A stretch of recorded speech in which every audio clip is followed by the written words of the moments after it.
नमस्कार, बहुत स्वागत है आपका देश की बात में। मैं हूं आपके साथ राजश्री और देश की बात में आज बहुत कुछ है। इस हफ्ते का पहला दिन है ये और आज के देश की बात में हम आपको सबसे पहले दिखाएंगे कि पाकिस्तान की कायराना और बर्बरतापूर्ण हरकत, एक भारतीय को सजाए मौत दिए जाने पर भारत की नाराजगी, दिखाएंगे आपको दूसरी नापाक हरकतें भी। वहीं चर्चा करेंगे कि बीजेपी के वरिष्ठ नेता लाल कृष्ण आडवाणी को पड़ोसियों से बेहतर रिश्तों की आस कैसे बनी हुई है और उन्हें निराशा किस बात की है और क्यों एक बार फिर से उन्हें पाकिस्तान से प्यार याद आया है। ऑस्ट्रेलिया के प्रधानमंत्री मेलकम की भी बात, भारत यात्रा और पीएम मोदी की मेजबानी के कुछ यादगार पल भी आपके साथ हम साझा करेंगे। क्या है इसके राजनीतिक और कूटनीतिक मायने, ये भी हम आपको बताएंगे और ये भी दिखाएंगे कि क्यों बुलाई गई है एनडीए के 32 दलों की महा बैठक। इस डिनर डिप्लोमेसी में क्या क्या होने वाला है, क्या राज है इसके पीछे, वो हम आपको जरूर बताएंगे। ईवीएम को लेकर 16 विपक्षी दलों की चुनाव आयोग से मुलाकात और आगे की रणनीति पर भी नजर रखेंगे। दिखाएंगे आपको कि तमिलनाडु के किसानों का झकझोर देने वाला प्रदर्शन और उसके बाद ये खबर जब आपको दिखाएंगे हम, तो आप, ये दावा है हमारा कि आपको भी किसानों के दर्द से उतना ही दर्द होगा जितना दर्द में ये किसान है। बताएंगे आपको चंपारण सत्याग्रह के 100 बरस होने पर क्या है किसानों के हालात, क्या प्रेमचंद का होरी आज भी जिंदा है, इसे तलाशने की कोशिश करेंगे। और साथ ही हम ये भी दिखाएंगे कि जिस किसान को देखकर महात्मा गांधी का दिल पसीज गया था, क्या उस किसान के हालात कहीं भी बदला है। संसद की बात करेंगे, संसद में बीजेपी सांसद के बयान पर क्यों भड़का है पूरा विपक्ष और आखिर वो बयान क्या था, इस पर गृह मंत्री ने क्या कहा है, ये भी हम आपको बताएंगे। यूपी उत्तराखंड की हार के सदमे से उबरने की विपक्षी दलों की कोशिशों पर भी हमारी नजर है। रेनकोट पहनकर नहाने वाले पूर्व पीएम मनमोहन सिंह की क्यों बढ़ सकती हैं मुश्किलें, ये हम आपको बताएंगे। और अब ईवीएम के बहाने चुनाव आयोग पर केजरीवाल के हमले की भी बात करेंगे। जयललिता की खाली हुई आरके नगर की सीट का चुनाव कैसे हुआ रद्द और क्या कारण है इसके पीछे, ये भी बताएंगे। और चुनाव में धनबल के शर्मनाक इस्तेमाल की बड़ी मिसाल क्या है, इस पर भी हम चर्चा करेंगे। 2 से ज्यादा बच्चों वालों को नौकरी ना देकर क्यों असम में हो सकेगा आबादी पर नियंत्रण और क्या वाकई हो भी सकेगा, इस पर भी हम आपको खबर दिखाएंगे। और इसके अलावा भी बहुत कुछ है आज के देश की बात में। बात इतिहास की भी होगी और बात एक खास निर्देशक की होगी जिसकी फिल्मी कला जो है वो आज भी सबके लिए मिसाल है। तो चलिए शुरू करते हैं आज के देश की बात के इस सफर को।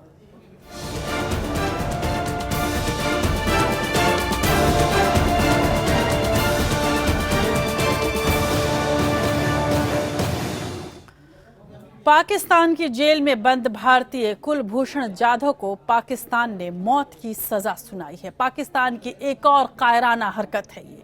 पाकिस्तान ने आरोप लगाया था कि जाधव भारतीय जासूस हैं। पाकिस्तान आर्मी एक्ट के तहत जाधव का फील्ड जनरल कोर्ट मार्शल किया गया और फांसी की सजा उन्हें सुना दी गई। दूसरी ओर भारत ने पाकिस्तान के हाई कमिश्नर को इस पूरे मामले में तलब किया है। भारत ने कहा कि अगर जाधव को फांसी दी जाती है तो ये सोची समझी हत्या होगी। भारत ने पाकिस्तान के 11 कैदियों की रिहाई फिलहाल रोक दी है। भारत पाकिस्तान संबंधों में खटास और बढ़ सकती है। पाकिस्तान ने रोके एजेंट और नेवी अफसर कमांडर कुलभूषण सुधीर जाधव और हुसैन मुबारक पटेल को मौत की सजा सुनाई है। उन पर पाकिस्तान के खिलाफ विध्वंसक गतिविधियां चलाने और जासूसी करने का आरोप है। कुलभूषण जाधव को मार्च 2016 में बलूचिस्तान में भारत की खुफिया संस्था रॉ के लिए जासूसी करने के आरोप में गिरफ्तार किया गया था। पाकिस्तान सेना ने ट्विटर पर बताया कि एक खुफिया ऑपरेशन में जाधव को 3 मार्च को बलूचिस्तान के मशकेल से गिरफ्तार किया गया था। दूसरी ओर भारत ने सभी आरोपों को खारिज कर दिया है। भारत का कहना है कि जाधव एक रिटायर्ड नौसेना अधिकारी हैं, लेकिन वो रॉ के लिए काम नहीं करते। The government of India must immediately intervene in this matter.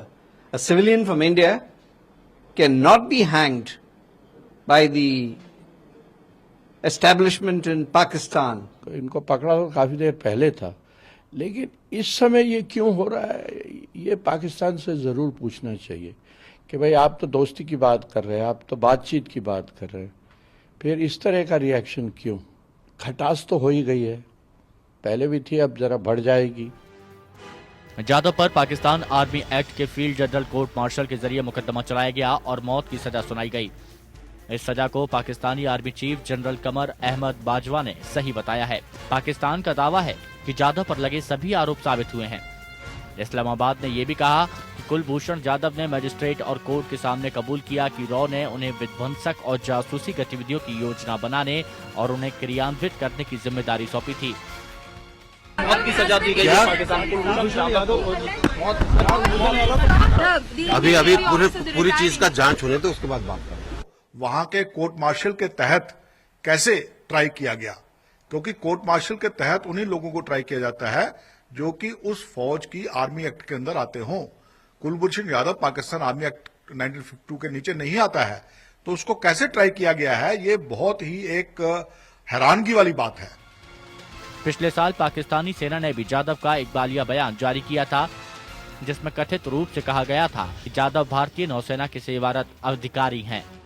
Bharat ने ये तो स्वीकार किया था कि जाधव सेवानिवृत्त नौसेना अधिकारी हैं, लेकिन इस आरोप का खंडन किया था कि वो सरकार से किसी भी रूप में जुड़े थे। पाकिस्तान के मुताबिक जाधव का मकसद पाकिस्तान को अस्थिर करना और उसके खिलाफ जंग छेड़ना था।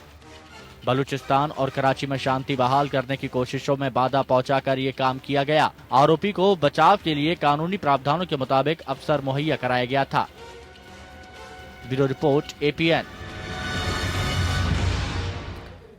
तो भारत ने पाकिस्तान के हाई कमिश्नर अब्दुल बासित को इस पूरे मामले पर तलब किया और डिमार्शे उन्हें दिया। सोशल मीडिया पर जिस तरह से दोनों देशों के बीच प्रोपेगेंडा वॉर चल रहा है, उसे सवाल उठ रहा है कि कुलभूषण जाधव पर इतनी तेजी क्यों बरती गई। क्या इसे यही नहीं समझा जाए कि सोची समझी हत्या है? मौत की सजा जिस तरह से जाधव को सुनाई गई है, उसके पीछे भी पाकिस्तान की नापाक साजिश मानी जा सकती है। समझा जाता है कि नेपाल के पाकिस्तानी सेना के एक लेफ्टिनेंट कर्नल मोहम्मद हबीब अचानक लापता हो गए हैं। उनके गायब होने के बाद पाकिस्तान ने भारत पर दबाव बनाने के लिए कुलभूषण जाधव पर कार्रवाई की है। आरोपों के मुताबिक मोहम्मद हबीब नेपाल के लुम्बिनी से 5 अप्रैल को लापता हो गए थे और उसके बाद अचानक जाधव के मामले में पूरी तेजी बरती गई। जाधव को बलूचिस्तान से गिरफ्तार किया था और कई बलूच नेताओं से जब मेरी बात हुई थी, नायला कादरी बलोच हों या फिर तारिक फतेह जैसे नेताओं से जब मैंने इस पूरे मामले पर बातचीत की थी, तो सबका ये कहना था कि ये पाकिस्तान की साजिश है और उन्हें बलूचिस्तान से गिरफ्तार किया ही नहीं गया था। और बाकी इसको किस तरह से अब पूरे भारत और पाकिस्तान के संबंधों पर इसका क्या प्रभाव पड़ेगा, वो गौरतलब है। भारतीय नागरिकों या फिर भारतीय कैदियों के साथ पाकिस्तान का व्यवहार हमेशा से ही वैसे खराब रहा है। सरबजीत हमें आज तक याद है। पाकिस्तान भारत को अपना सबसे बड़ा दुश्मन समझता है और उसकी खींच वो क्रूरता की हदें पार करके निकालता है, खासकर वहां की फौज। सरबजीत और किरणपाल का मामला इस बात की तस्दीक करते हैं और ऐसी ही एक नापाक कोशिश है जाधव को भी सजाए मौत देने की। जो मुल्क आतंकवाद के जरिए दूसरे देशों में मौत बांटता हो, उससे और उम्मीद भी क्या की जा सकती है। कुलभूषण जाधव के अलावा भी कई ऐसे मौके आए जहां पाकिस्तान ने भारत के लिए अपनी नफरत दिखाई। लाहौर और फैसलाबाद में हुए बम धमाके का झूठा आरोपी बनाकर भारतीय नागरिक सरबजीत सिंह को भी जेल में बंद कर दिया गया था। 1991 में बम धमाके के आरोप में सरबजीत सिंह को फांसी की सजा सुनाई गई। सरबजीत सिंह ने पाकिस्तान के राष्ट्रपति के सामने 5 बार दया याचिका लगाई, लेकिन इन याचिकाओं पर फैसला नहीं हो सका। सरबजीत के परिवार ने रिहाई के लिए सारी कोशिशें की, लेकिन पाकिस्तान ने सरबजीत को रिहा नहीं किया। सरबजीत सिंह पर लाहौर की कोट लखपत जेल में कैदियों ने हमला किया था। इसके बाद पाकिस्तान ने उन्हें ब्रेन डेड घोषित किया था। सरबजीत 30 अगस्त 1990 को अनजाने में पाकिस्तानी सीमा में दाखिल हो गए थे। सरबजीत के जीवन को लेकर उनके नाम से भारत में फिल्में भी बनी। इसी तरह एक और भारतीय नागरिक किरणपाल सिंह की लाहौर की जेल में लावारिस की तरह मौत हो गई। किरणपाल सिंह लाहौर के कोट लखपत जेल में सरबजीत सिंह के साथ बंद थे। पाकिस्तान की अदालत ने पंजाब के गुरदासपुर निवासी इस भारतीय को पाकिस्तान के पंजाब प्रांत में बम विस्फोटों के आरोप में मौत की सजा सुनाई थी। जासूसी के आरोप में किरपाल सिंह 20 साल से ज्यादा समय तक लाहौर की जेल में कैद थे। पाकिस्तान की हैवानियत की हदें यहीं पर खत्म नहीं होती। गलती से सीमा पार कर गए भारतीय जवान चंदू चव्हाण के साथ भी पाकिस्तान ने क्रूरता की सारी हदें पार की थी। चंदू पिछले साल 29 सितंबर को गलती से सीमा पार कर पाकिस्तान पहुंच गए थे, जहां उन्हें पकड़ लिया गया। पाकिस्तान की जेल में न सिर्फ उन्हें टॉर्चर किया जाता था, बल्कि ड्रग्स भी दी जाती थी। हालांकि चंदू खुशकिस्मत रहे कि उन्हें पाकिस्तानी सेना ने 21 जनवरी को रिहा कर दिया। Bureau report, APN.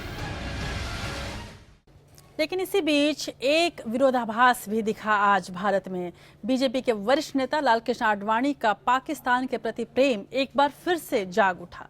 बांग्लादेश की प्रधानमंत्री शेख हसीना की मौजूदगी में उन्होंने एक कार्यक्रम में भारत पाक बंटवारे में सिंध के अलग हो जाने पर दुख जताया। उन्होंने किसी देश का नाम लिए बगैर कहा कि बहुत अच्छा होता अगर कुछ पड़ोसी देशों से हमारे रिश्ते अच्छे होते। पहले भी अपने पाकिस्तान दौरे के दौरान मोहम्मद अली जिन्ना की तारीफ करना आडवाणी को महंगा पड़ा था, और अब जब उनका नाम देश के अगले राष्ट्रपति के लिए भी चल रहा है, इस्लामाबाद की प्रशंसा उनको फिर से भारी पड़ सकती है।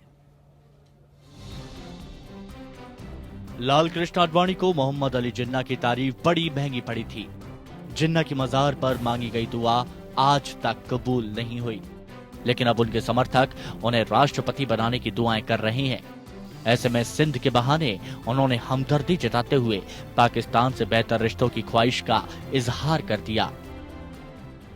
हाल ही में ब्रह्म कुमारी ईश्वरीय विश्वविद्यालय के संस्थापक आध्यात्मिक गुरु पिताश्री ब्रह्मा के 48वें अधिरोहण समारोह में भी आडवाणी सिंध के बिना भारत को अधूरा बता चुके हैं। लेकिन राष्ट्रपति पद के लिए उनके नाम पर इन दिनों विचार विमर्श जारी है। ऐसे में मौके की नजाकत को ना समझना एक बार फिर भारी पड़ सकता है। बीजेपी के नेता मान रहे हैं कि राष्ट्रपति और उपराष्ट्रपति पद का उम्मीदवार प्रधानमंत्री नरेंद्र मोदी और बीजेपी के अध्यक्ष अमित शाह तय करेंगे, लेकिन उस पर आरएसएस की सहमति जरूरी होगी, क्योंकि ये पहला मौका है जब बीजेपी और संघ किसी स्वयं सेवक को देश का प्रथम नागरिक बनाने की स्थिति में है। 2005 में ऐसा ही एक वाकया उन्हें पाकिस्तान यात्रा के दौरान भारी पड़ा था। जिन्ना की मजार पर उन्होंने मौके की नजाकत देख एक शरीफ और सेकुलर इंसान बता दिया था। ये शराफत आरएसएस को इतनी नागवार गुजरी। 2009 के लोकसभा चुनाव में संघ का सहयोग नहीं मिला।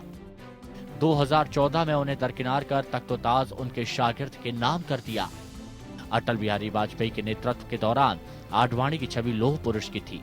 मुल्क का वजीर आजम बनने के लिए उदारवादी मुखौटा जरूरी होता है, लिहाजा अटल के बाद पीएम बनने के लिए जिन्ना की तारीफ कर बैठे। पिछले दिनों उन्होंने संघ को ही अपना माता पिता और सखा बताया था और संस्कारों के लिए संघ का उपकार जताया था। ऐसे में संघ पर निर्भर है कि वो इसे भावनाओं की भूल समझकर माफ कर देता है या अपनी शिक्षा में कमी के तौर पर देखता है। Bureau report, APN. आडवाणी का ये तथाकथित पाकिस्तान प्रेम सहज ढंग से समझा नहीं जा सकता है। जब उन्होंने जिन्ना की प्रशंसा की थी तब जाहिर सी बात है कि वो देश के प्रधानमंत्री बनना चाहते थे और इसलिए उदारवादी चोला उन्हें सूट करता था।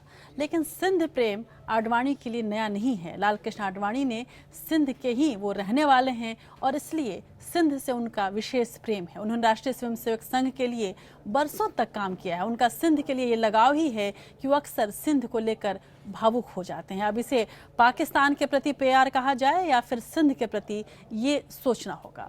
साल 2005 में मोहम्मद अली जिन्ना की मजार पर दिए उनके बयान को भी इसी संदर्भ में देखा जाता है। हालांकि कुछ नाम ऐसे हैं जो शायद भारत और पाकिस्तान को बटा हुआ समझते होंगे। आडवाणी भी उन्हीं में से हैं। उनके लिए हिंदुस्तान तो है लेकिन उसका हिस्सा पाकिस्तान तक जाता है और शायद यही वजह है कि वो रह रहकर सिंध के यादों में खो जाते हैं और इसे अब आज की पीढ़ी पाकिस्तान प्रेम कहे तो शायद अतिरेक होगा। आडवाणी को थोड़ा बड़े कैनवस पर समझने की जरूरत है, उनकी इस भावना को भी।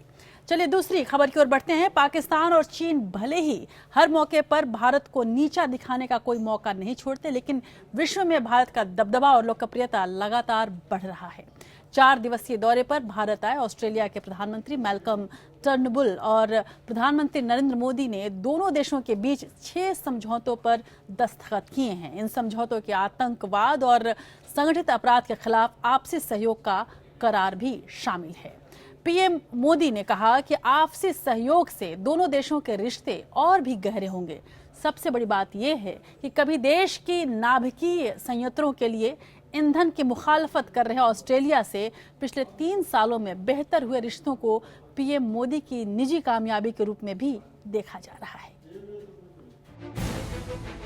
नाभिकीय ईंधन को लेकर भारत और ऑस्ट्रेलिया के बीच समझ 2014 में ही बन चुकी थी। उसके बाद से ऑस्ट्रेलिया से रिश्ते लगातार सुधरते जा रहे हैं। ऑस्ट्रेलिया भारत को एनएसजी की सदस्यता का समर्थन कर रहा है। पिछले 2 साल के दौरान प्रधानमंत्री मोदी ऑस्ट्रेलिया से संबंध बेहतर करने के प्रयासों में जुटे रहे।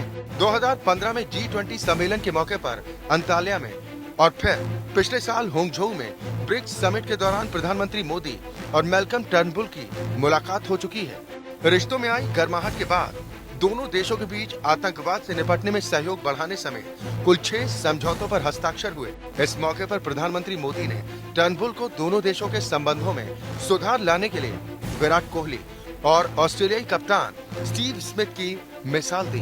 Today Virat Kohli in India and Steven Smith in Australia are shaping the young brigade of cricket.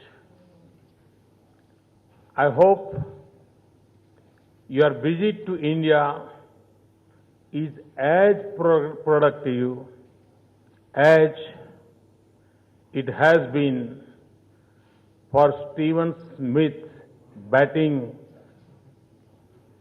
the other Australian captain. जवाब में टर्नबुल ने भारत को विकास की राह पर ले जाने के लिए प्रधानमंत्री नरेंद्र मोदी की सराहना की। एक वक्त था जब दुनिया में यूरेनियम के तीसरे सबसे बड़े उत्पादक देश ऑस्ट्रेलिया ने परमाणु अप्रसार संधि यानी एनपीटी पर हस्ताक्षर नहीं करने की वजह से भारत को इस खनिज को बेचने से इनकार कर दिया था। लेकिन 2012 में भारत के प्रयासों के बाद ऑस्ट्रेलिया ने न्यूक्लियर ईंधन सप्लाई पर रोक हटा ली थी। उसके बाद प्रधानमंत्री मोदी ने तत्कालीन प्रधानमंत्री टोनी एबॉट से बातचीत के बाद परमाणु समझौते पर दस्तखत किए। इससे पहले अमेरिका और स्विट्जरलैंड ने भी भारत की एनएसजी में सदस्यता का समर्थन किया है। समझा जा रहा है कि चीन के विरोध के बावजूद भारत की सदस्यता के लिए विकल्प तलाशे जा रहे हैं। भारत एक ऐसा देश है जो परमाणु अप्रसार संधि पर दस्तखत किए बगैर एनएसजी की सदस्यता लेना चाहता है। अगर इस साल के आखिर तक भारत को सदस्यता मिलती है तो ये प्रधानमंत्री मोदी की विदेश नीति की सबसे बड़ी कामयाबी मानी जाएगी। Bureau report, APN. यूं पहली बार भारत के दौरे पर आए ऑस्ट्रेलियाई प्रधानमंत्री मैल्कम टर्नबुल ने प्रधानमंत्री मोदी के साथ मेट्रो में भी सफर किया। मेट्रो में बैठकर दोनों नेता विश्व प्रसिद्ध अक्षरधाम मंदिर में दर्शन के लिए पहुंचे और जब साथ थे तो सेल्फी कैसे नहीं लेते, सेल्फी भी ली। मोदी की मेजबानी में ऑस्ट्रेलियाई पीएम मैल्कम टर्नबुल ने भारत की आधुनिकता और सांस्कृतिक विरासत का अद्भुत मेल देखा। ऑस्ट्रेलिया के प्रधानमंत्री टर्नबुल ने पीएम मोदी के साथ मंडी हाउस से अक्षरधाम तक मेट्रो की सवारी की। अपनी यात्रा के दौरान दोनों नेताओं ने सेल्फी भी खींची। दिल्ली की लाइफलाइन बन चुके मेट्रो की अंतर्राष्ट्रीय स्तर पर प्रशंसा होती है। पीएम मोदी ने अपने समकक्ष को मेट्रो नेटवर्क और इसके विस्तार को लेकर जानकारी दी। पूरी यात्रा के दौरान ऑस्ट्रेलियाई पीएम काफी उत्सुक दिखाई दिए। इससे पहले भी पीएम मोदी ने फ्रांस के राष्ट्रपति के साथ दिल्ली मेट्रो में यात्रा की थी। उस वक्त पीएम मोदी ने दिल्ली से गुड़गांव तक की यात्रा मेट्रो में की थी। अक्षरधाम मेट्रो स्टेशन पर उतरने के बाद दोनों नेता दर्शन के लिए मंदिर पहुंचे, जहां पीएम मोदी ने ऑस्ट्रेलियाई पीएम को भारत के सांस्कृतिक विरासत की जानकारी दी। प्रधानमंत्री मोदी ने ऑस्ट्रेलियाई पीएम को मंदिर से जुड़ी जानकारियों के बारे में बताया। मैल्कम टर्नबुल ने मोदी के साथ मंदिर में अभिषेक किया। दोनों प्रधानमंत्रियों ने अंदर अन्य देवी देवताओं के दर्शन किए। अक्षरधाम मंदिर Guinness book of world record में दर्ज दुनिया का सबसे विशाल परिसर वाला हिंदू मंदिर है। दिल्ली में यमुना के किनारे बना ये मंदिर करीब 100 एकड़ के परिसर में फैला है। Bureau report, APN. जब भी कोई मेहमान आता है, जब से प्रधानमंत्री नरेंद्र मोदी बने हैं, तब से आप ये देखेंगे कि चाहे वो ओबामा हो, चाहे शी जिनपिंग हो, प्रधानमंत्री मोदी के साथ कई सारे फोटो अपॉर्चुनिटीज मिलती हैं और तरह तरह की ऐसी खूबसूरत तस्वीरें उतारी जा सकती हैं इन नेताओं की जो यादगार रहती हैं। और प्रधानमंत्री मोदी फोटो ऑप को बहुत अच्छे से समझते हैं। इस बार भी कुछ ऐसे तमाम लम्हे हमारे सामने आए। शी जिनपिंग का गुजरात में जिस तरह से उन्होंने एक साथ वो झूला झूले थे, ये याद आ रहा था जब आज वो मैल्कम के साथ सीढ़ियों पर बैठे थे। चलिए अब इस खबर से आगे बढ़ते हैं और कुछ और सियासी खबरों को ले लेते हैं। कांग्रेस सरकार को घेरने में पूरी तरह से लगी हुई है। संसद में कांग्रेस नेता गुलाम नबी आजाद के चैम्बर में हुई बैठक में कई विपक्षी दलों के नेता शामिल हुए और सरकार के खिलाफ कई मुद्दों को लेकर रणनीति पर चर्चा की गई। मायावती ने यूपी चुनाव में ईवीएम में गड़बड़ी किए जाने का आरोप लगाया था। विपक्ष अब इस मुद्दे को बड़े स्तर पर उठाने की तैयारी कर रहा है। ईवीएम के मुद्दे पर विपक्षी दलों के प्रतिनिधिमंडल ने चुनाव आयोग से मुलाकात भी की। हाल में संपन्न हुए चुनाव में इलेक्ट्रॉनिक वोटिंग मशीन यानी ईवीएम में कथित गड़बड़ियों को विपक्ष लगातार मुद्दा बना रहा है। विपक्ष का आरोप है कि ईवीएम में छेड़छाड़ की जा रही है। इसे लेकर जहां राज्यसभा में नेता प्रतिपक्ष गुलाम नबी आजाद की अगुवाई में विपक्षी दल के नेताओं ने चुनाव आयोग से मुलाकात की। इस बैठक के बाद कांग्रेस नेता कपिल सिब्बल ने बताया कि चुनाव आयोग ईवीएम की विश्वसनीयता पर चर्चा के लिए सर्वदलीय बैठक बुलाएगा। कि सबसे ट्रांसपेरेंट सिस्टम क्या होता है कि मेरे हाथ में बैलेट पेपर है, उस बैलेट पेपर पे मैं जो भी सिंबल है उस पे निशान डालता हूं, फिर बैलेट पेपर को बैलेट बक्स में डालता हूं, तो मुझे कोई संदेह नहीं होता कि जिस शख्स जिस सिंबल पे मैंने वोट किया है वो वोट गया है। लेकिन अभी जब हम बटन दबाता हूं तो ये मुझे मालूम कि वो मशीन किस तरह से किसको वोट दिलवा रही है। कि उत्तर प्रदेश, उत्तराखंड, महाराष्ट्र और मध्य प्रदेश में जो अभी रिसेंटली निकला और कल राजस्थान में जो हुआ, इस सबको देखते हुए ये हम लोगों का विश्वास ईवीएम से हट गया है और EVM free and fair election तभी हो सकता है जबकि ईवीएम को हटा करके और बैलेट पेपर से इलेक्शन हो। इससे पहले गुलाम नबी आजाद की अध्यक्षता में जेडीयू, समाजवादी पार्टी और तृणमूल कांग्रेस समेत अन्य विपक्षी दलों के नेताओं ने बैठक की थी, जिसमें ईवीएम की गड़बड़ी के मुद्दे को एकजुट होकर चुनाव आयोग के सामने उठाने का फैसला किया गया था। हालांकि खबर यह भी है कि विपक्षी दल एकजुट होकर भविष्य में होने वाले सभी चुनाव में पेपर ट्रेल मशीन यानी वीवीपीएटी से चुनाव कराने की मांग कर रहे हैं, जबकि कांग्रेस ईवीएम में कथित छेड़छाड़ के मद्देनजर मशीन के बजाय मतपत्र के इस्तेमाल पर जोर दे रही है। Bureau report, APN. और इसी कड़ी में दिल्ली के मुख्यमंत्री अरविंद केजरीवाल यूं तो तमाम विवादों से, तमाम मुश्किलों से घिरे हुए हैं, लेकिन वो भी ईवीएम को एक मुद्दा बनाना चाहते हैं और इसीलिए इसमें कथित गड़बड़ी का मुद्दा उठाते हुए चुनाव आयोग के खिलाफ उन्होंने मोर्चा खोला है। केजरीवाल ने चुनाव आयोग को धृतराष्ट्र और बीजेपी को दुर्योधन बताते हुए कहा कि आयोग किसी भी कीमत पर बीजेपी को चुनाव में जिताना चाहता है। उन्होंने कहा कि ईवीएम में गड़बड़ी के मामले लगातार सामने आ रहे हैं, पर उनकी जांच न करवाकर चुनाव आयोग आशंकाओं को जन्म दे रहा है। एमसीडी चुनाव को लेकर चल रही गहमा गहमी के बीच सोमवार को केजरीवाल ने एक प्रेस कॉन्फ्रेंस में ईवीएम में गड़बड़ी किए जाने के आरोप को फिर दोहराया। केजरीवाल ने चुनाव आयोग पर तीखा हमला बोलते हुए कहा कि वो किसी भी कीमत पर बीजेपी को जिताना चाहते हैं। उन्होंने कहा कि कल पूरे देश में उपचुनाव हुए, धौलपुर में 18 मशीनों में गड़बड़ी पाई गई, ईवीएम की प्रोग्रामिंग में छेड़छाड़ हुई है, उनका कोड बदला गया है।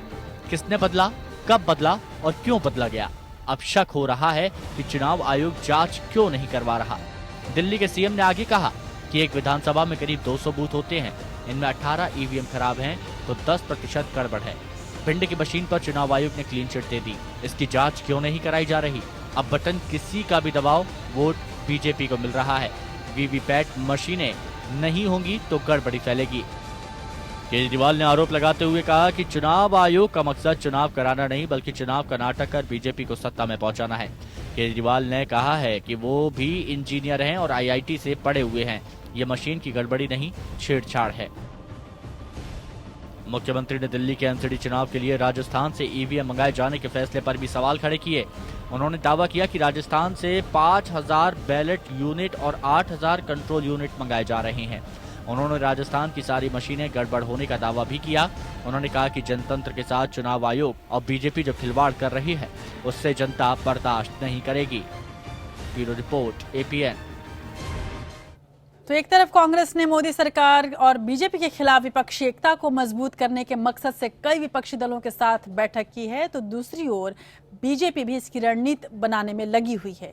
बीजेपी अध्यक्ष अमित शाह द्वारा बुलाई गई एनडीए के सभी 32 दलों की महाबैठक भी शुरू हो गई। बैठक की अध्यक्षता प्रधानमंत्री नरेंद्र मोदी कर रहे हैं। इस बैठक में गठबंधन को विस्तार और मजबूती देने पर जोर दिया जा रहा है। यूपी में शानदार जीत के बाद बीजेपी ने अब राष्ट्रपति चुनाव की तैयारियां शुरू कर दी हैं। इसके लिए बीजेपी अध्यक्ष अमित शाह ने एनडीए के 32 दलों की बैठक बुलाई है, जहां डिनर पर आगे की रणनीति तय की जाएगी। प्रधानमंत्री मोदी की अध्यक्षता में हो रही इस बैठक की खास बात यह है कि इसमें कश्मीर से लेकर केरल और गोवा से लेकर पूर्वोत्तर राज्यों तक के सभी सहयोगी दलों को न्योता भेजा गया। बैठक में टीडीपी अध्यक्ष एन चंद्रबाबू नायडू और पीडीपी अध्यक्ष महबूबा मुफ्ती के अलावा कई केंद्रीय मंत्री भी शिरकत कर सकते हैं। पिछले कई दिनों से बीजेपी के खिलाफ तल्ख बयानबाजी कर रही शिवसेना भी बैठक में शामिल होगी। शिवसेना ने पहले कहा था कि अगर सांसद रविंद्र गायकवाड़ की हवाई यात्रा पर लगा बैन नहीं हटाया जाता है तो वो इस बैठक का बहिष्कार करेगी। हालांकि गायकवाड़ पर लगा बैन शुक्रवार को ही हटा लिया गया था। जुलाई में राष्ट्रपति चुनाव होना है और बीजेपी को लोकसभा और कई राज्यों में अपने दम पर बहुमत मिला हुआ है। इसके बावजूद पार्टी 2019 पर नजर रखते हुए अपने सभी सहयोगी दलों के साथ लेकर चलना चाहती है। इस बैठक का उद्देश्य एनडीए का विस्तार और उसे मजबूती देना भी है। Bureau report, APN. और बैठक में क्या कुछ और होने वाला है, इस पर बातचीत करने के लिए हमारे संवाददाता सुमंत हमारे साथ मौजूद हैं। सुमंत, किस तरह की चर्चा इस पूरी बैठक में हो सकती है और क्या इसको समझा जाए कि जिस तरह से विपक्ष बीजेपी के खिलाफ लामबंद होने की कोशिश कर रहा है, उसकी काट इस बैठक में ढूंढी जाएगी? जी बिल्कुल, देखिए कई मायनों में ये बैठक काफी अहम है और 2-3 मुद्दे बहुत साफ तौर से हैं कि जिन मुद्दों पे इस बैठक में चर्चा हो रही है। जी। जो जानकारी निकल के आ रही है उसके मुताबिक सबसे पहले जो जुलाई में राष्ट्रपति के चुनाव होने जा रहे हैं, इसमें इसको लेकर ये जानकारी मिली है कि चर्चा चल रही है और प्रधानमंत्री मोदी और जो तमाम सहयोगी जो घटक दल के प्रतिनिधि यहाँ पे आए हैं उनके साथ ये चर्चा की जा रही है कि राष्ट्रपति पद के उम्मीदवार के लिए कौन बेहतर कैंडिडेट हो सकता है। तो राष्ट्रपति और उसके ठीक बाद जो उपराष्ट्रपति का चुनाव है, माना जा रहा है इन दोनों चुनावों में कौन सा व्यक्ति बेहतर हो सकता है, इस मुद्दे पे चर्चा हो रही है। इसके अलावा जो सरकार है, जो सरकार के साथ साथ जो जितने भी एनडीए के घटक दल हैं, उनके बीच सरकार और घटक दलों के बीच कैसे बेहतर तालमेल और समन्वय कायम किया जा सके, बेहतर संबंध बनाया जा सके, तो आपसी तालमेल बढ़ाने पर भी इस पूरे मामले पे जोर दिया जा रहा है। जो हमारे सूत्र बता रहे हैं कि मंत्रिमंडल का विस्तार भी बहुत शीघ्र होने वाला है, क्या इस बैठक में उस पर भी चर्चा हो सकती है? जी देखिए बिल्कुल, उसके बारे में भी है कि उन तमाम मुद्दों पे चर्चा की जा सकती है जितने भी, चूंकि सारे ये बहुत बड़ी एक तरह से कहें कि महाबैठक का आयोजन किया गया और एनडीए के सभी जो 32 घटक दल हैं उनके प्रतिनिधि आए हैं यहाँ पे। भले ही उनका कोई सदस्य हो ना हो लोकसभा में या ये, लेकिन सभी जो दल है उनको उनके प्रतिनिधि को यहाँ पे बुलाया गया और बिल्कुल तमाम मसलों पे चर्चा होगी। चूंकि सभी लोग आए हैं, चूंकि प्रधानमंत्री खुद इस बैठक की अध्यक्षता कर रहे हैं, जाहिर सी बात है। और सुमंत, एक चीज और है कि अब 3 साल पूरे होने वाले हैं प्रधानमंत्री मोदी की सरकार के, और जो एपीएन को खबर है इस बैठक में इस पर भी चर्चा करेंगे प्रधानमंत्री मोदी कि किस तरह से सरकार के तमाम जो कार्य हैं उसको आम जनता तक पहुंचाया जाए, और तमाम जो सांसद हैं उसको पहुंचाएं, और इसमें सहयोगी दल के तमाम सांसदों का सहयोग भी वो मांगेंगे। क्या ऐसा भी है? बिल्कुल बिल्कुल, ये जो महत्वपूर्ण एजेंडा है जो राष्ट्रपति और उपराष्ट्रपति चुनाव के बाद, उसमें सबसे महत्वपूर्ण एजेंडा यही है। मई महीने में सरकार के नरेंद्र मोदी सरकार के केंद्र में कार्यकाल के 3 साल पूरे हो रहे हैं और देखिए पहले से भी ये जानकारी आई है कि सरकार पूरी मजबूती के साथ, पूरे कह सकते हैं जोशो खरोश के साथ अपनी जनता के बीच अपने 3 साल की उपलब्धियों को ले जाना चाहती है और प्रधानमंत्री मोदी पहले ही तमाम केंद्रीय मंत्रियों को ताकीद कर चुके हैं। तो मुझे लगता है कि इस बैठक में इस बात पे विस्तार से चर्चा होगी कि नरेंद्र मोदी सरकार, खासकर एनडीए सरकार की क्या उपलब्धियां रही, इन तमाम उपलब्धियों को जनता के बीच कैसे बेहतर तरीके से। आप इस बैठक पर नजर बनाए रखिए सुमंत, और हम आपसे लगातार अपडेट लेते रहेंगे। और बड़ी बैठक, बड़ी बहस और कुछ ऐसे विशेष मुद्दे जिस पर प्रधानमंत्री मोदी और अमित शाह चाहते हैं कि एक स्पष्ट निर्देश तमाम सांसदों को दिया जाए जिस तरह से मई में सरकार के 3 साल पूरे हो रहे हैं, उस वक्त जो आम जनता है, जो तमाम मतदाता हैं, कार्यकर्ता हैं, उनके अंदर उत्साह भरने के लिए सरकार ने क्या कुछ कहा है, क्या कुछ किया है उनके लिए, ये सब कुछ पहुंचाया जाए हर एक व्यक्ति तक। और जैसा कि हम एपीएन ने आपको पहले ही बताया था कि प्रधानमंत्री मोदी ने अपने सांसदों को 400 प्लस का टारगेट 2019 के लिए दे रखा है और इस बैठक को भी उसी कड़ी का एक चरण समझा जा सकता है। चलिए, बीजेपी की बात हो रही है तो बीजेपी के नेता तरुण विजय के बयान की भी बात करते हैं, जो आज लोकसभा में काफी बड़ा मुद्दा बना रहा। उनके खिलाफ जमकर नारेबाजी हुई। कांग्रेस समेत कई विपक्षी दलों ने बयान को गलत बताया और सरकार से कार्रवाई की मांग की है। कांग्रेस नेता मल्लिकार्जुन खड़गे ने कहा कि बयान से लोगों की भावनाओं को ठेस पहुंची है। गृह मंत्री राजनाथ सिंह ने विपक्ष को समझाने की पूरी कोशिश की। उन्होंने कहा कि भारत में किसी के साथ कोई भेदभाव नहीं होगा। बीजेपी नेता तरुण विजय ने दरअसल एक टीवी कार्यक्रम में कहा था कि हमारे यहाँ अश्वेत लोग हर तरफ हैं। यदि हम नस्ल भेदी होते तो हमारे साथ समूचा दक्षिण भारत क्यों होता। हालांकि वाद खड़ा होने के बाद उन्होंने इस बयान के लिए माफी भी मांग ली थी। दक्षिण भारतीयों पर बीजेपी नेता तरुण विजय की टिप्पणी को लेकर लोकसभा में जमकर हंगामा हुआ। बयान के खिलाफ कांग्रेस सांसदों ने वेल में आकर नारेबाजी की। इसके चलते सदन की कार्रवाई कुछ देर के लिए स्थगित करनी पड़ी। कांग्रेस नेता मल्लिकार्जुन खड़गे ने तरुण विजय के बयान की निंदा की। उन्होंने कहा कि पहले विवादित बयान देना और फिर माफी मांग लेने की परंपरा ठीक नहीं है। उनके बयान से लोगों की भावनाओं को ठेस पहुंची है। And they are not only creating problem to us, but they are creating a problem for entire country. After telling, after abusing, after insulting, after humiliating, lastly you say that sorry. What is sorry? गृह मंत्री राजनाथ सिंह ने मल्लिकार्जुन खड़गे के बयान पर जवाब दिया। उन्होंने कहा कि भारत धर्मनिरपेक्ष देश है, जहां धर्म, जाति और रंग के आधार पर किसी से भेदभाव नहीं किया जा सकता। कास्ट, क्रीड, कलर, इस आधार पर डिस्क्रिमिनेशन की बात जो उन्होंने कही है, तो पहली बात तो अध्यक्ष महोदया मैं स्पष्ट करना चाहता हूं, चाहे कोई कितनी भी बड़ी ताकत क्यों न हो, लेकिन कास्ट, क्रीड, रिलीजन अथवा कलर के आधार पर डिस्क्रिमिनेशन की किसी भी सूरत में इस देश में इजाजत नहीं दी जा सकती है। ये पूरा विवाद उस वक्त सुर्खियों में आया जब एक कार्यक्रम के दौरान बीजेपी नेता तरुण विजय अफ्रीकी मूल के छात्रों पर हुए हमले को लेकर अपनी बात रख रहे थे। उन्होंने कहा कि भारतीयों को नस्ली कहना गलत होगा, क्योंकि ऐसा होता तो हम दक्षिण भारतीयों के साथ कैसे रह पाते। हालांकि बाद में उन्होंने अपने बयान पर माफी मांग ली, लेकिन उनके इस बयान ने विपक्ष को बीजेपी पर चौतरफा हमला बोलने का मौका दे दिया। Bureau report, APN.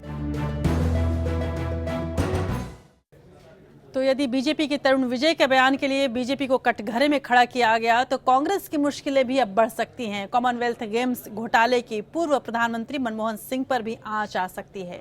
Public account committee ने उस रिपोर्ट को स्वीकार कर लिया है जिसमें पूर्व पीएम पर कई तरह के आरोप लगाए गए थे। इनमें मनमोहन सिंह के पीएम रहते सुरेश कलमाडी को इन खेलों की आयोजन कमेटी का अध्यक्ष चुनने और इस दौरान हुए भ्रष्टाचार पर सवाल खड़े किए गए थे। पूर्व प्रधानमंत्री मनमोहन सिंह की मुश्किल आने वाले समय में बढ़ सकती है। संसद की पब्लिक अकाउंट्स कमेटी यानी पीएसी ने आखिरकार 2010 की कॉमनवेल्थ खेलों पर आधारित राजनीतिक रूप से विवादास्पद रिपोर्ट को स्वीकार कर लिया है। इस रिपोर्ट में पूर्व प्रधानमंत्री मनमोहन सिंह के दफ्तर के ढुलमुल रवैये की आलोचना की गई थी। रिपोर्ट में क्या है? मनमोहन सिंह के अधीन प्रधानमंत्री कार्यालय ने कलमाडी को कॉमनवेल्थ गेम्स आयोजन समिति का अध्यक्ष बनाने और तैयारियों की निगरानी की जिम्मेदारी से पल्ला झाड़ा। तत्कालीन पीएमओ ने भ्रामक दलील दी थी कि 14 जनवरी 2014 को खेलों के सिलसिले में मंत्रिमंडल समूह की बैठक के मिनट्स न बंटने की जिम्मेदारी खेल मंत्रालय की बनती है। प्रधानमंत्री कार्यालय को जिम्मेदारी से पल्ला झाड़ने की बजाय तैयारियों पर निगाह रखनी चाहिए थी। तत्कालीन कैबिनेट सचिवालय खेलों के आयोजन से जुड़ी जवाबदेही तय करने में नाकाम रहा और लगातार सियासी दबाव के आगे घुटने टेकता रहा। कमेटी जिम्मेदारी से बचने की इस रिवायत की निंदा करती है और उम्मीद करती है कि पीएमओ या कैबिनेट सचिवालय ऐसे मामलों में मिसाल पेश करेगा। तत्कालीन खेल मंत्री सुनील दत्त के ऐतराज को दरकिनार कर कलमाडी को आयोजन समिति की कमान सौंपना एक महंगी गलती था। लोक लेखा समिति ने सीबीआई को घोटाले से जुड़े 6 मामलों की फाइलें दोबारा खोलने को कहा है। इसके अलावा ऑर्गेनाइजिंग कमेटी के सीनियर सदस्यों से जुड़े भ्रष्टाचार के मामलों की जांच तेज करने का भी निर्देश दिया है। इस मामले में सीबीआई ने कुल 33 केस दर्ज किए थे। रिपोर्ट की राजनीतिक संवेदनशीलता को ध्यान में रखते हुए मोदी सरकार ने भी इस रिपोर्ट को ठंडे बस्ते में डाल रखा था। समझा जा रहा है कि 357 पन्नों की रिपोर्ट में भाषाई बदलाव के बाद इसे कमेटी ने स्वीकार किया है। अब ऐसे उम्मीद जताई जा रही है कि घोटालों की बंद फाइलें खुलेंगी। Bureau report, APN। और संसद से अब बढ़ते हैं उस प्रदेश की ओर जहां के मंत्री और मुख्यमंत्री तो बेहद चुस्त हैं, लेकिन अधिकारी अभी भी सुस्त दिख रहे हैं। उत्तर प्रदेश में योगी सरकार अपने संकल्प पत्र में किए वादों को पूरा करने के लिए ताबड़तोड़ फैसले कर रही है। सूबे के विकास को कैसे तेजी के साथ आगे बढ़ाया जाए, इस पर लगातार मंथन चल रहा है, लेकिन अफसरशाही है कि सरकने का नाम ही नहीं ले रही है। योगी सरकार के मंसूबों को पलीता लगाने का काम वो लगातार कर रही है।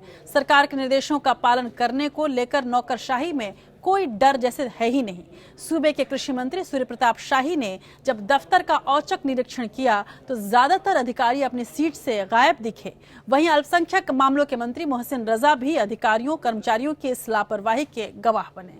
सवाल उठ रहे हैं कि अल्टीमेटम के बावजूद अधिकारी क्यों पुरानी आदत से बाज नहीं आ रहे हैं, और सबसे बड़ा सवाल ये भी कि इन परिस्थितियों में उत्तर प्रदेश कैसे बन पाएगा उत्तम प्रदेश। अखिलेश के हाथ से निकलकर सत्ता भले ही योगी के हाथ में चली गई हो, लेकिन व्यवस्था की तंगहाली में कोई बदलाव नहीं आया। कई बार पेंच कसने के बाद भी नौकरशाह और सरकारी कर्मचारी पुरानी आदतों से बाज आते नहीं दिख रहे। योगी सरकार में वक्फ और हज विभागों के राज्य मंत्री मोहसिन रजा ने अपने विभाग का निरीक्षण किया और विभाग की खस्ता हालत के लिए अधिकारियों को जमकर फटकार लगाई। सोचता क्यों नहीं, ये पेपर पढ़े, इधर पढ़े, उधर पढ़ा, वो पढ़ा। मोहसिन रजा जब मंत्रालय पहुंचे तो वहां कई अधिकारी और कर्मचारी गायब दिखे, जबकि दफ्तर आने का वक्त निकल चुका था।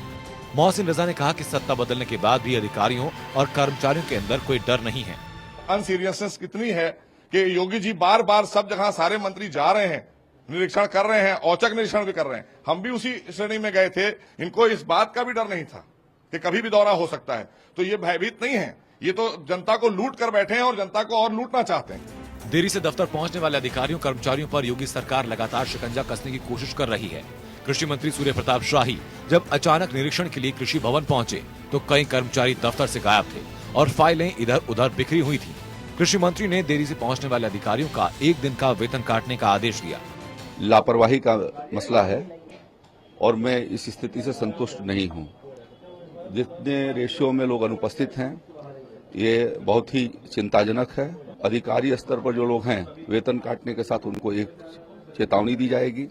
मुख्यमंत्री योगी साफ कह चुके हैं कि जो अधिकारी और कर्मचारी सरकार के साथ कदम ताल नहीं कर सकते वो अपना अलग रास्ता चुन लें, लेकिन लगता है कि सरकारी बाबुओं को इन सब से कोई फर्क नहीं पड़ता।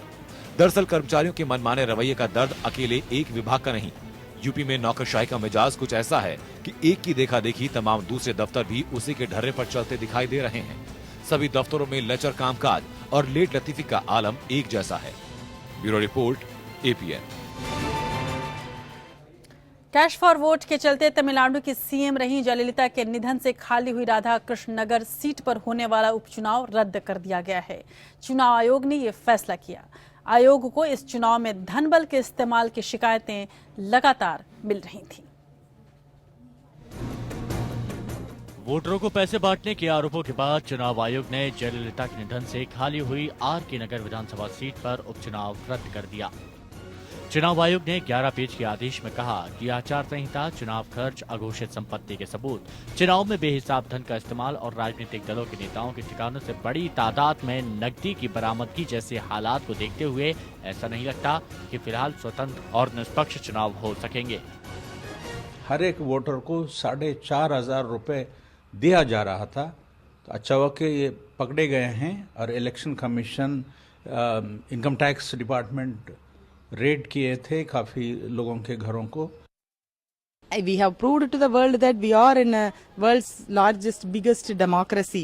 Actually, not only this one minister, many ministers of ruling party of Tamil Nadu have been involved, even the chief minister involved in this scam. Radha Krishna नगर में मतदान से ठीक पहले आयकर विभाग ने तमिलनाडु के स्वास्थ्य मंत्री C. विजयभास्कर की राज्य भर में फैली संपत्तियों और दफ्तरों पर तलाशी ली थी। कई अन्य लोगों के ठिकानों पर भी छापेमारी की गई थी। जांच के दौरान सी विजयभास्कर के एक सहयोगी के परिसर में 89 करोड़ रुपए मिले थे। विजयभास्कर को AIADMK में शशिकला गुट के उम्मीदवार TTV दिनाकरण का भरोसेमंद माना जाता है। चुनाव रद्द होने के बाद अब सियासत शुरू हो गई। विपक्ष ने सत्ता पक्ष पर गंभीर आरोप लगाए, तो वहीं शशिकला गुट के उम्मीदवार TTV दिनाकरण ने इस फैसले पर सवाल उठाए। They participate in the by-elections with the support of the and help of the police, even in the general elections. They distribute money with the aid of the police. Where money is used to be carried in police vehicles. इतना बढ़िया काम किया तो अच्छा होना चाहिए, शाबाशी करना चाहिए। क्या पैसा आप करोड़ों रुपए डिस्ट्रीब्यूट कर रहे हैं और वहां से पूरा सबूत के साथ मिला है और उसके बारे में आलोचना करते हैं। तमिलनाडु की मुख्यमंत्री जयललिता के निधन से खाली हुई RK नगर सीट पर 12 अप्रैल को मतदान होना था। चुनाव प्रक्रिया शुरू होने के बाद से अब तक RK नगर और आसपास के इलाकों से बड़ी तादाद में शराब और चुनावों को प्रभावित करने वाली अन्य चीजें बरामद हुई हैं। Bureau report APN। तो बात तमिलनाडु की हो रही है तो राज्य में सूखे से परेशान किसानों का जिक्र करना जरूरी है। अपनी फसलों के नष्ट हो जाने से मुआवजे की मांग को लेकर तमिलनाडु के किसानों ने आज दिल्ली के PM ऑफिस के बाहर प्रदर्शन किया। किसानों ने साउथ ब्लॉक के सामने नग्न होकर अपना विरोध जताया।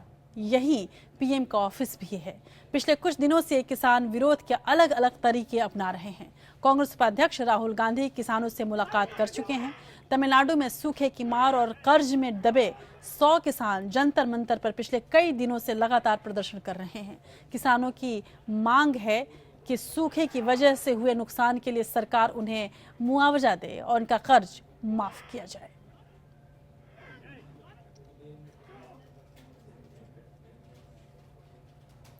तो दिल्ली का पारा चढ़ा हुआ है और ऐसे में इतनी तपती गर्मी में इन किसानों का प्रदर्शन जाहिर सी बात है कि बहुत सारी सच्चाइयों की परतें खोल रहा है। असम सरकार की बात करते हैं। असम सरकार ने एक मसौदा जनसंख्या नीति की घोषणा की है जिसमें 2 से अधिक संतान वाले लोगों को सरकारी नौकरी नहीं देने और राज्य में सभी बालिकाओं को विश्वविद्यालय स्तर तक की शिक्षा निःशुल्क देने का सुझाव है। इसका मकसद जनसंख्या को बढ़ने से रोकने की कोशिशों को प्रोत्साहित करना है। असम सरकार ने जनसंख्या नीति को लेकर एक मसौदा तैयार किया है जिसमें 2 से अधिक संतान वाले लोगों को सरकारी नौकरी नहीं देने का सुझाव है।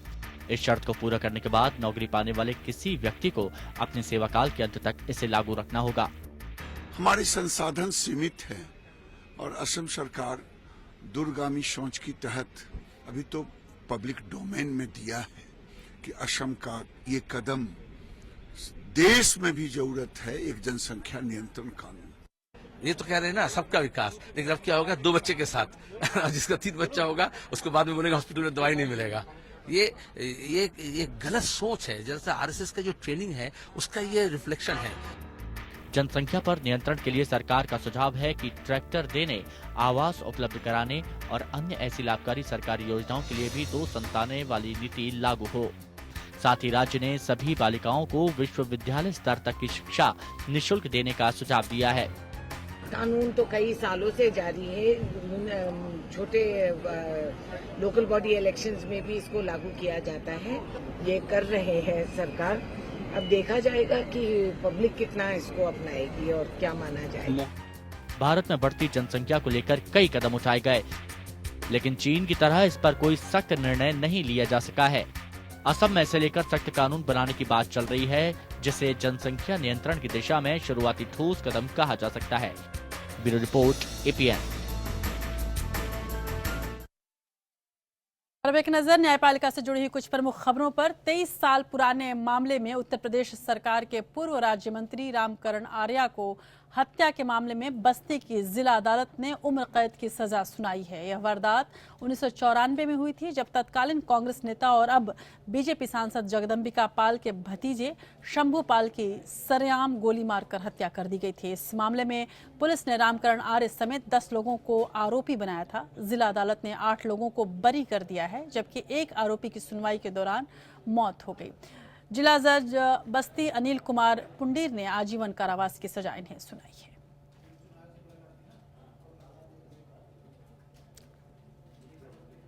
लखनऊ की एक निचली अदालत ने एक सरकारी अधिकारी के साथ अभद्रता के मामले में राज्य के पूर्व मंत्री आजम खान के खिलाफ जमानती वारंट जारी किया है। इससे पहले अदालत में उपस्थित न होने पर आजम खान के खिलाफ समन जारी किया गया था, लेकिन फिर भी आजम खान अदालत के सामने पेश नहीं हुए।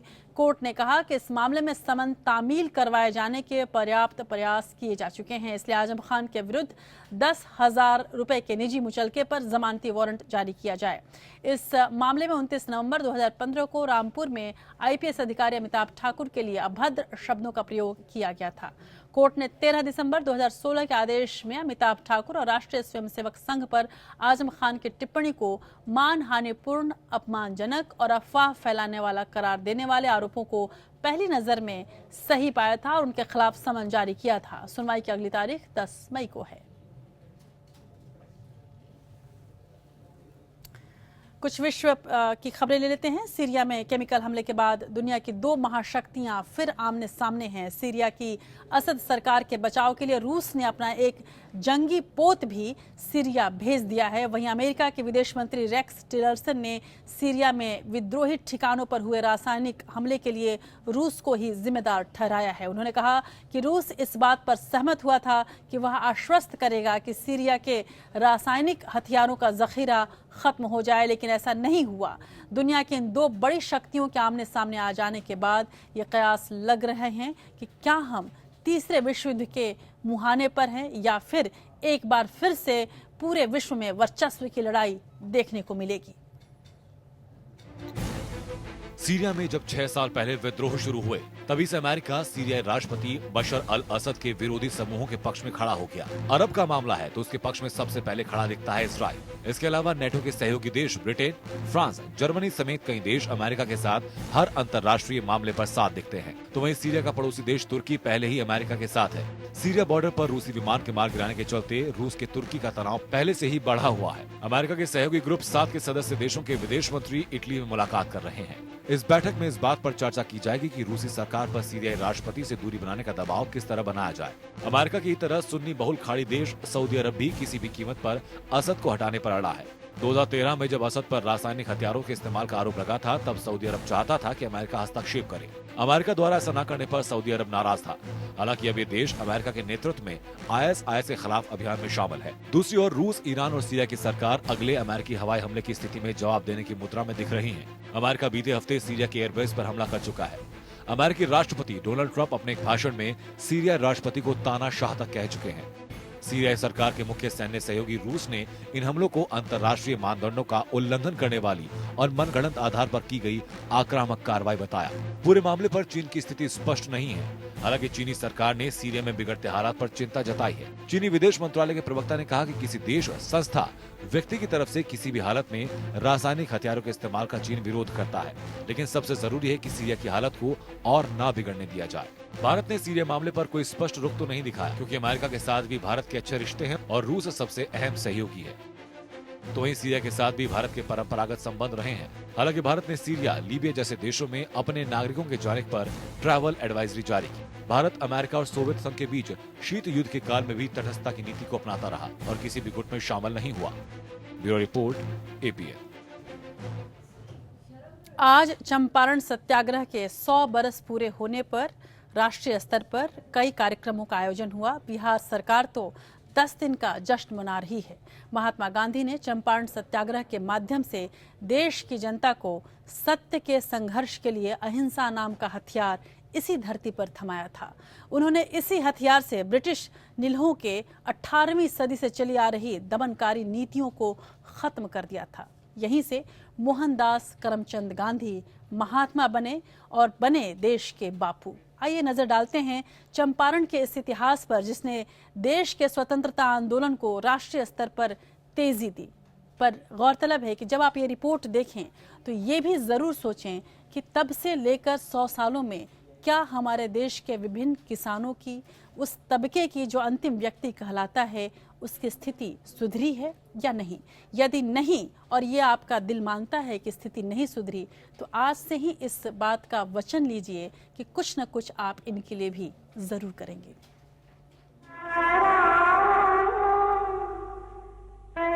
बिहार का चंपारण वो जगह है जहां महात्मा ने देश के किसानों की पीड़ा को समझा और देश के स्वराज्य के लिए आंदोलन की नींव रखी।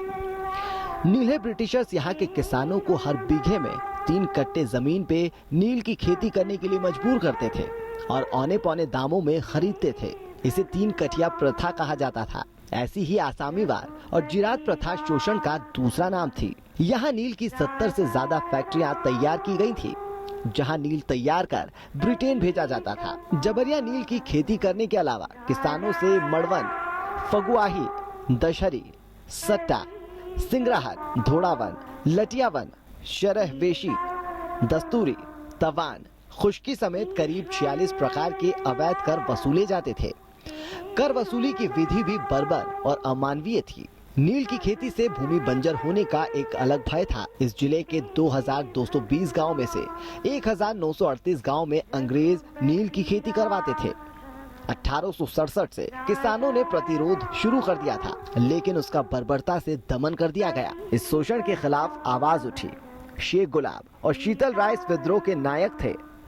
अंग्रेजों ने सैकड़ों किसानों को गिरफ्तार कर मनमाने कानून के तहत मुकदमे चलाकर किसानों का हौसला तोड़ दिया।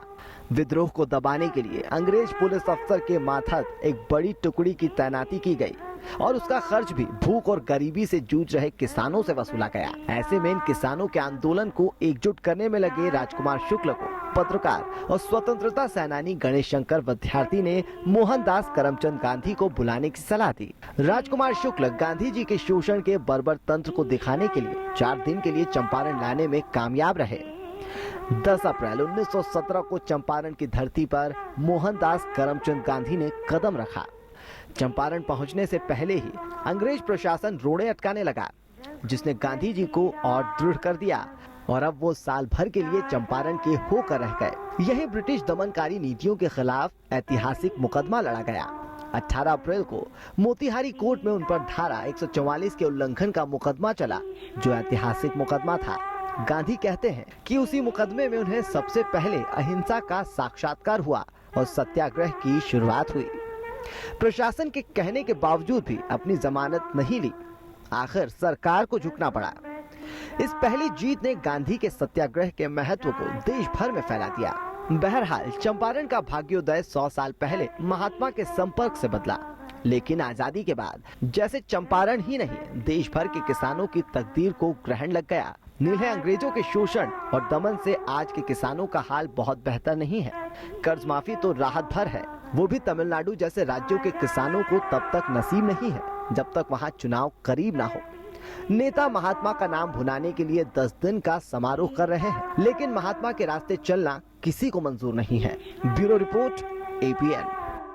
देश की बात के आखिरी पड़ाव में अब बात देश और दुनिया के इतिहास की।